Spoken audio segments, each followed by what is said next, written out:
Muito bom dia, estamos cá de novo com mais uma edição da Ordem do Dia, novo programa de informação do Porto Canal, sempre de segunda a sexta-feira. Um programa que analisa os assuntos que estão literalmente na Ordem do Dia e que analisa de duas formas. Desde logo com a análise e o comentário dos convidados que todos os dias estão aqui connosco em estúdio, mas para além disso queremos sempre ouvir a opinião dos portugueses, em particular das pessoas do Norte, sendo que somos nós que saímos da redação e vamos em direção às pessoas. Vou por isso dar nota de que o assunto que nos coloca aqui hoje a refletir é precisamente este que estamos a ver. Concorda com a Lei da Habitação? A pergunta é genérica, mas há muita matéria para, de facto, conversar sobre este assunto, que mexe, evidentemente, com milhares e milhares de portugueses. Ainda há momentos, no espaço de informação mais info, ouvíamos a nota de que o Presidente da República, apesar de estar de férias, vai analisar o diploma, que, recordo, foi aprovado em Conselho de Ministros no passado mês de julho e, portanto, é um assunto altamente marcante em termos de atualidade. Ora, vamos então à apresentação que fazemos sempre nos inícios, desde logo com o nosso convidado, que é o Francisco Bacelar, que vemos na imagem, que é da Associação de Mediadores de Imobiliário de Portugal e que cumprimento já, está aqui ao meu lado. Bom dia. Bom dia. É um gosto tê-lo aqui. Na imagem vemos igualmente a nossa Inês Veloso Durães, que vai ela própria sentir, como sempre, o pulsar das pessoas sobre esta matéria da habitação ou falta dela no nosso país. Dentro de momentos iremos partir então à conversa com a Inês e com as pessoas que nos vão acompanhar ao longo desta hora de programa. Antes disso, como sempre, uma primeira ronda de diálogo com o Francisco Bacelar. Mais uma vez, é um gosto tê-lo aqui. Esta é uma matéria, de facto, tem aqui muito sumo, embora sensível, porque a questão da habitação é uma questão altamente complexa e devia ser uma prioridade para todos nós. E por isso eu começo com uma pergunta muito simples para si, que depois vamos desenvolvendo ao longo dos nossos espaços de diálogo, que é qual é a opinião geral ou a visão geral que a associação que representa tem da maior parte das medidas que estão aqui colocadas em cima da mesa no pacote? Ora, muito bom dia, antes de mais, e obrigado pelo convite. A nossa visão geral, não podemos deixar de dizer que é mais para o lado positivo que negativo, porque é sempre melhor procurar fazer-se alguma coisa que não se fazer nada e manter-se a inação que se vinha mantendo há longos anos. Agora, é discutível as medidas que são propostas. Portanto, há casos de medidas que nós, obviamente, que apoiamos, embora haja aí uma grande confusão com uma série de medidas que foram propostas de uma determinada maneira, depois foram alteradas e agora foram aprovadas de uma terceira ou quarta maneira, já nem sei bem. E há outras medidas que manifestamente nós não concordamos e que achamos que não têm pernas para andar. Não vou bater no ceguinho do arrendamento forçado, porque já tanto se falou sobre isso, acho que não há muito mais a dizer. Acho que é uma coisa absolutamente difícil de compreender, digamos assim, porque não se está à espera que as pessoas sejam obrigadas a arrendar as suas casas, quando a Constituição nos diz que somos reis e senhores dos nossos imóveis. O próprio Presidente da República tem dúvidas sobre isso. O próprio Presidente, depois há a forma como também vai ser, como é proposto que seja posta em prática, que é o Governo decreta que seja posta em prática, mas depois subempreita nas autarquias para fazerem essa medida, para porem em prática essa medida. E muitas delas, como já sabem, disseram inclusivamente que não aceitariam fazê-lo. Portanto, temos aqui um grande imbróglio se isso for aprovado pelo Sr. Presidente da República.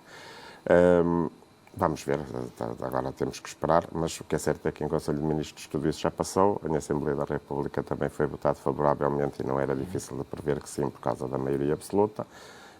Por acaso tive a oportunidade de lá estar nesse dia no Parlamento e assistir. E pronto, e agora vamos ver o que é que vai acontecer. Não sei se há espaço de tempo para estar aqui a falar sobre as medidas em concreto, se calhar não é a altura certa. Mas há algumas que já estão a funcionar. Por exemplo, há cerca de 3 semanas foi lançado o Arrendar para Subarrendar, em que vão ser arrendadas casas pelo Estado, que depois vai subarrendar a determinadas famílias e com compensações financeiras que, de outra forma, elas não conseguiriam arrendar. É bom, eu tenho que concordar que sim, que é bom, mas só vão beneficiar 200 e tal famílias. E nós temos um universo de milhares e milhares de famílias que precisavam de uma outra É um ponto de solução. partida, mas não é suficiente. Mas não é suficiente, é muito, muito escasso, muito mesmo. A questão do alojamento local, do ponto de vista da associação que representa, o alojamento local ou estas novas modalidades turísticas são de facto um problema ou não? Não? São coisas que navegam em sentido paralelo com a verdadeira necessidade de habitação e realmente não se cruzam, não criam problemas? Ora bem, é evidente que criaram problemas, não é? Isso é inegável, não se consegue desmentir. Mas eu não penso que seja o grande problema que temos, porque se é verdade que criaram problemas e dificultaram em relação aos preços, também vieram fazer uma outra coisa que foi renovar os nossos centros históricos, que foi graças ao alojamento local que aconteceu. Como sabe, nós tínhamos, e aqui no Porto era bem evidente, era assustador, por exemplo, descer a rua Mãozinho da Silveira a partir das 11 da noite. E hoje em dia, penso que pode lá andar à vontade, que ninguém sente receio. E esta, entre outras artérias. Portanto, teve esse fator positivo da renovação dos centros históricos, mas teve um fator bastante negativo, que foi ajudar a subir os preços e criar um outro problema que foi social, que foi, de certa forma, e às vezes com esquemas menos corretos, conseguirem desalojar famílias que estavam enraizadas. E ao fazerem isso também estamos a fazer um outro problema social também, que é deixamos de ter uma cidade habitada por portuenses, neste caso concreto do Porto, que é onde nós estamos, e passamos a ter uma cidade não habitada, mas frequentada maioritariamente por estrangeiros. É um facto que nós hoje descemos à baixa da cidade e ouvimos falar quase todas as línguas, menos o português, não é? E isso é bastante estranho. Para mim, que vivo aqui há muitos anos, é bastante estranho sempre que entro num estabelecimento comercial ou ando na rua e vejo isso acontecer. Portanto, eu não gostaria que isto continuasse desmesuradamente e quando digo a associação que também estou a representar, claro, temos estas conversas, claro, e isto não é futuro. Devemos ter uma cota sim, mas uma cota que não seja maior do que a dos residentes e que descaracterize o centro das nossas cidades, as nossas gentes, as nossas culturas. E neste momento isso está a acontecer e isso é triste. Ou seja, há aí uma gestão que tem que ser feita com um certo equilíbrio, que é o lado positivo. Por exemplo, deu o caso da requalificação dos centros históricos e que de facto são uma mais-valia, evidentemente. Mas depois podemos ou não ter o risco de, pelo facto de aumentar a procura internacional, digamos, de clientes internacionais, há o risco, por exemplo, de aumentar também a especulação e os preços dispararem? Exatamente, há esse risco, não houve essa realidade e o que acontece é que neste momento os portuenses ou os portugueses, se extrapolarmos para o resto do país, nestes centros históricos não conseguem encontrar residência a preços que possam pagar, não conseguem, porque ela é utilizada para estes alojamentos locais que são muito melhor explorados e que rendem muito mais dinheiro aos seus proprietários. Há uma pergunta muito simples que às vezes ouço e leio e que as pessoas fazem e que de facto a pergunta é muito simples, a resposta não sei se é, mas do ponto de vista da Associação dos Mediadores do Imobiliário de Portugal, que são vocês, sim, temos ou não falta de casas em Portugal? A pergunta é muito simples, a resposta claro não sei se é. temos. Não, claro que temos. Claro que temos. A última década onde tivemos na fase da expansão e com juros até bastante acessíveis para se construiu-se muito menos do que seria necessário. E o grande problema dos preços atualmente nem é o alojamento local, não, quer dizer, todos eles contribuem na sua medida, mas o principal problema é a falta de casas novas. Se nós tivéssemos um mercado com muito mais casas novas, tendencialmente os preços não seriam tão elevados e, digamos, teríamos uma oferta superior, logo a procura... A construção estagnou?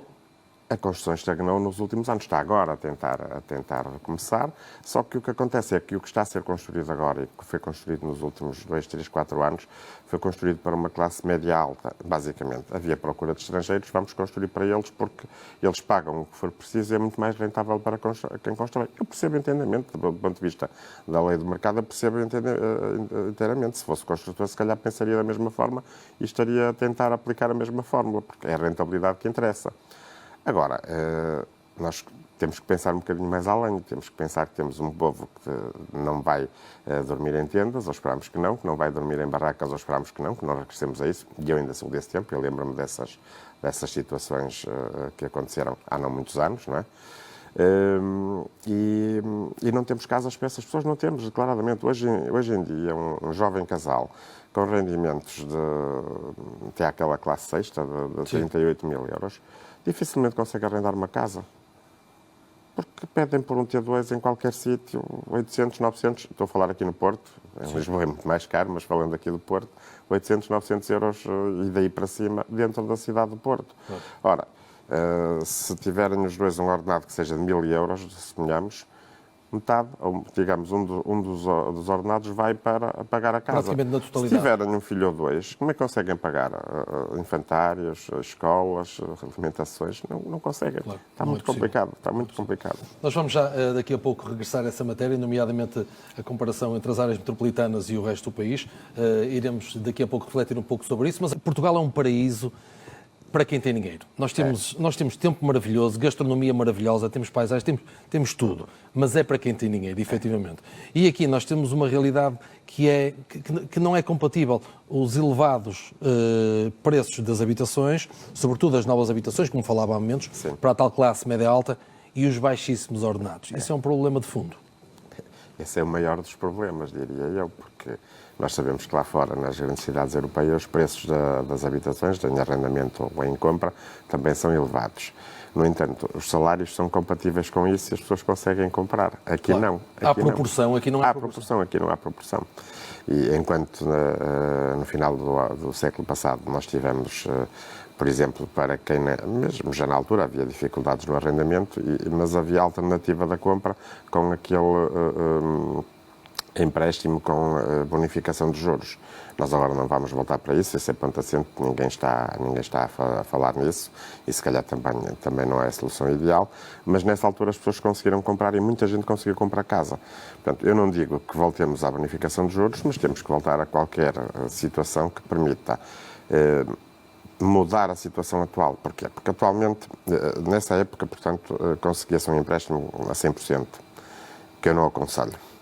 Porque depois houve os abusos e por isso muita gente depois ficou sem casa, porque já que se conseguia os 100%, já agora dava jeito de comprar um carro, já agora dava jeito de mais não sei o quê, e conseguiu-se, através de alguns estratagemas, houve famílias que conseguiram comprar tudo e mais alguma coisa sob a capa da compra da casa. Quando os juros aumentaram, as dificuldades apertaram, não tinham capacidade financeira, até passavam em muito a taxa de esforço. Essa taxa de esforço agora está limitada e bem, tem que ser. Se não for assim, as pessoas têm tendência, o próprio cidadão tem tendência a abusar das facilidades que lhe são concedidas. Portanto, aí tem que ser um ponto assente. Agora, tem que haver algum apoio, chamemos-lhe bonificado, chamemos-lhe outra coisa qualquer, do Estado, ou então construção massiva de habitações, que se pensou e que se pensa que vão ser feitas agora com o PRR, com aquelas 26 mil habitações que estão para ser feitas, mas que na prática estão muito atrasadas e sabe-se lá quando é que vão ser concluídas. E mesmo assim é uma gota d'água no oceano para as necessidades. 26 mil habitações é uma gota d'água no oceano. Não é nada. Nós precisamos de muito mais.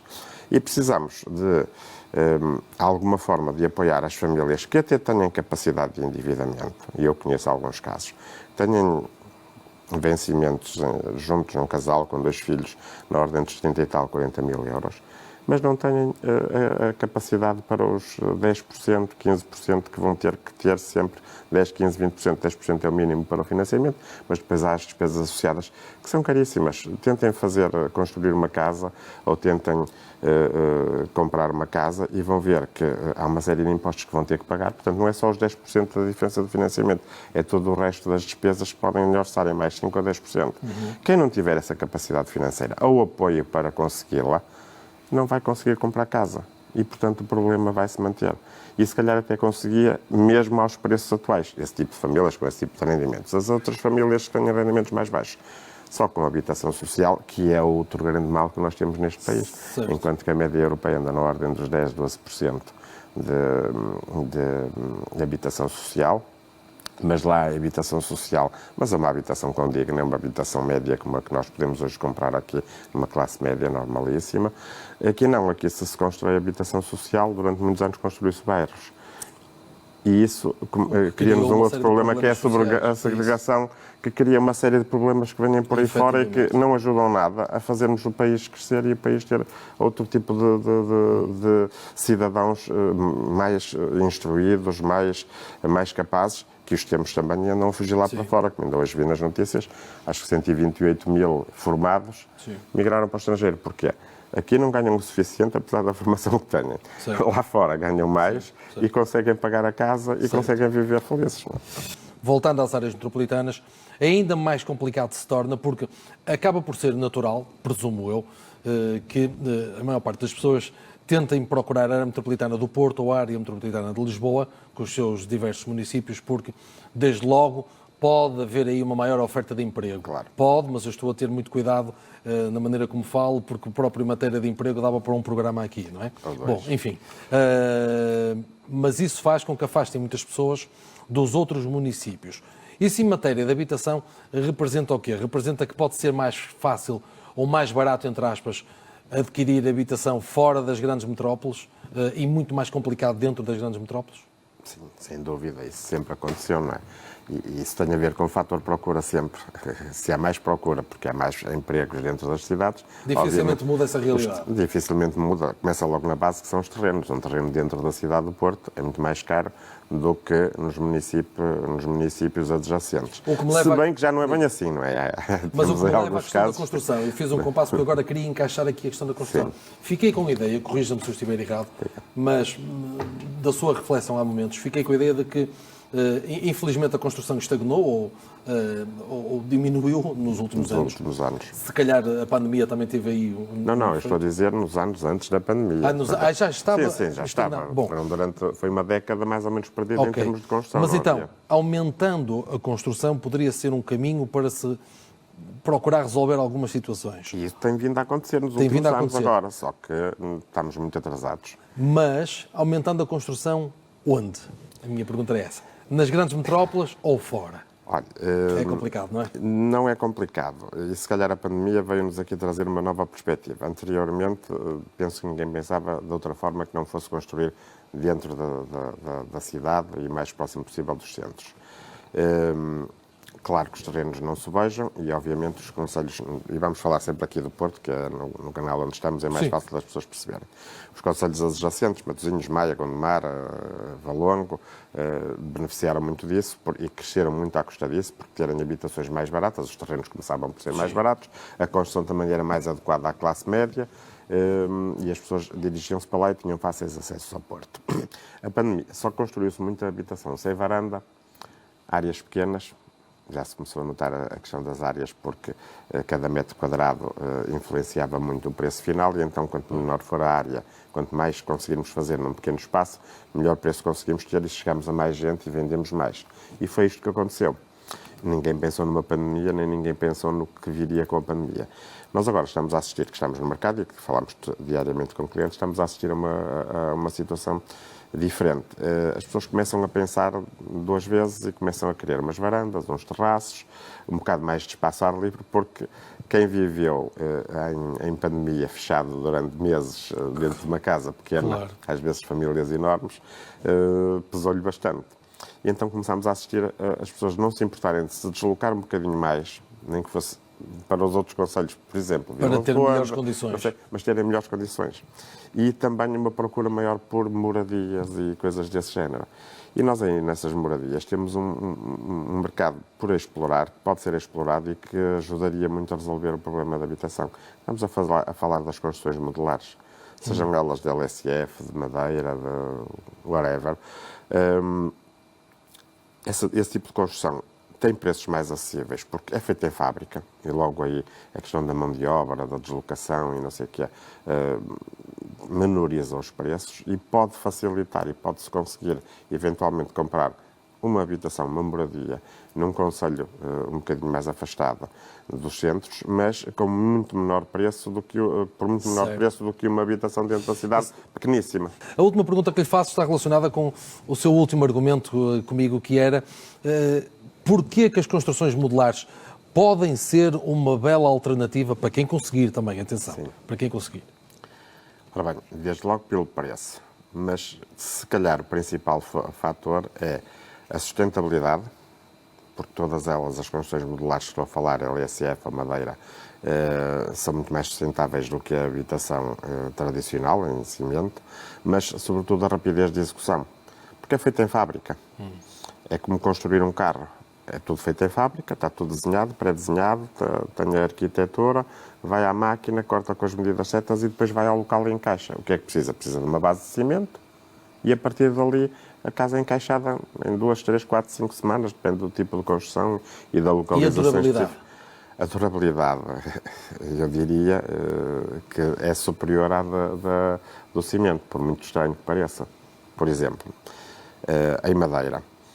A madeira é muito mais resistente ao fogo do que o próprio cimento. O cimento tem vigas de ferro por dentro. Se a temperatura for elevada, o ferro derrete. A madeira começa a queimar por fora, mas é muito lenta a combustão. Se for madeira tratada, obviamente, estamos a falar, neste caso tem que ser pinho nórdico, naturalmente, não é? Começa a combustão por fora e muito lentamente. Nesse período chegam os bombeiros, apagam tudo e aquilo mantém-se tudo de pé. Ok. Isso é uma nova opção, efetivamente, É uma nova opção que é muito usada em países como, por exemplo, o Reino Unido ou o Canadá, mas que aqui em Portugal ainda não é muito bem conhecido. Ainda não é muito bem conhecido, mas se as pessoas começarem a conhecer e começassem a investigar, chegavam à conclusão que conseguiam o mesmo tipo de habitação ou melhor, por muito menos dinheiro, com muito maior rapidez e muito mais sustentável do que a construção em cimento. Pronto, já nos deu aqui uma informação, isto também é o nosso papel, informar as pessoas. Francisco, muito obrigado por ter sido o nosso convidado no programa de hoje da Ordem do Dia. Foi um gosto recebê-lo, muito obrigado, até à próxima. E assim concluímos este programa, hoje dedicado à habitação. Estamos aqui, já sabe, de segunda a sexta-feira, sempre atentos aos assuntos que estão na Ordem do Dia. Por isso, como é de segunda a sexta-feira, estamos de regresso na próxima segunda-feira. Dentro de momentos, atualização da informação aqui no Porto Canal, por isso, continue na nossa companhia.